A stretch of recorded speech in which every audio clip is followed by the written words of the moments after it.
Hi everybody, thanks for joining us for Northern Ag TV. I'm Colter Brown.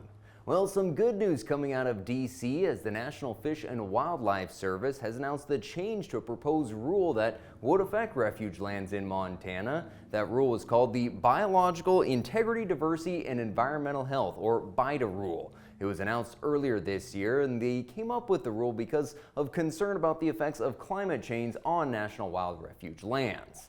Now, a lot of ag groups did push back against that rule because it would have made some big changes, including prioritizing natural processes over agricultural uses. It would give the agency the ability to introduce species to the refuge and the ability to acquire private lands. Groups like the Montana Stock Growers and Montana Farm Bureau pushed back on the rule, pointing out the importance and value of livestock grazing for land health, habitat conservation, rural communities, and the economy.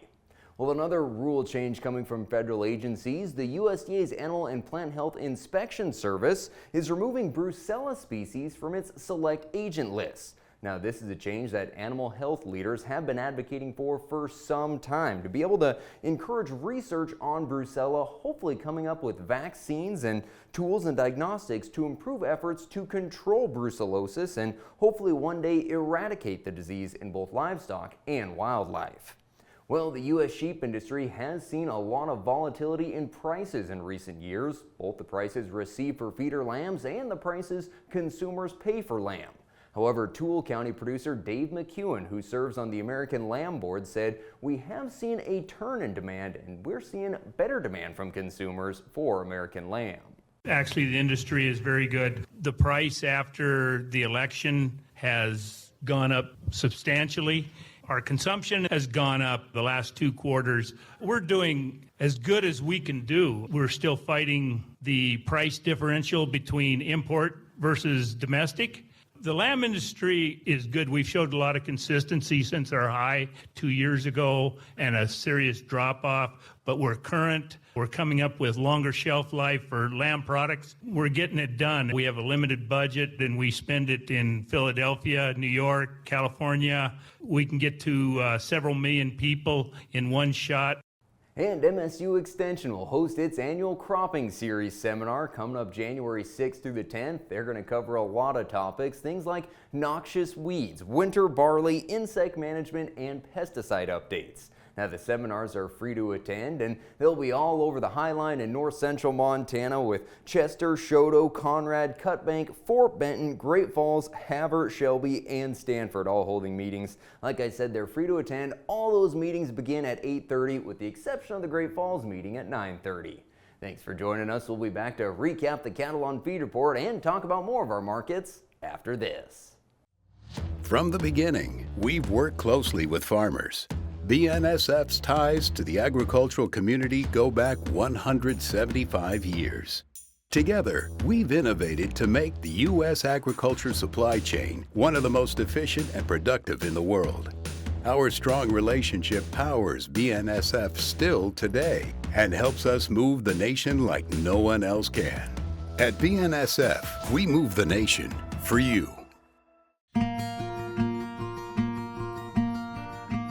Talking with someone that you know is stressed out, those are difficult things to approach, but if you're good friends with those people, reach out and say, I'm here to talk to you. We can find somewhere to get some assistance. It's hard to get involved, but at the same time, you want to just say, hey, there is help available. For more tips in dealing with stress in agriculture or for free counseling for egg producers, visit beyondtheweather.com.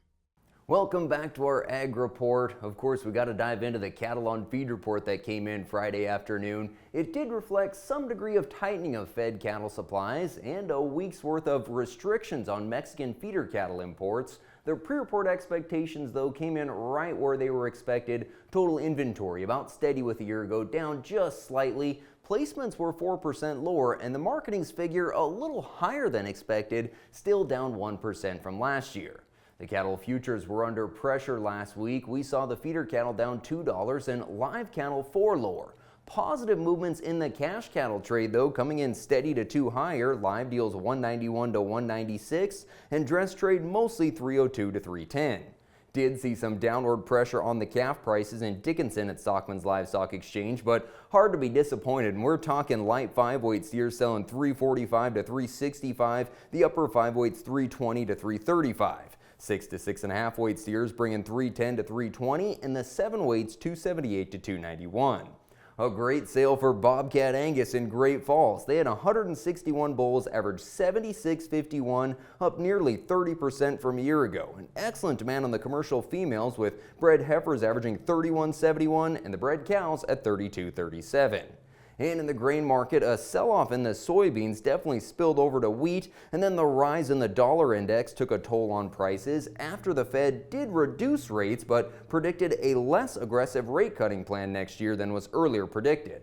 Not like there's not bullish news out there. The Russian government has reduced their export quota to counter a domestic inflation rate of 9%, so U.S. wheat exports could stand to benefit. Wheat futures did grind out some small gains Friday, but still we're talking hard red winter and spring wheat pretty close to their contract lows. That's going to do it for this morning's Ag Report. Thanks for joining us. Have a great day.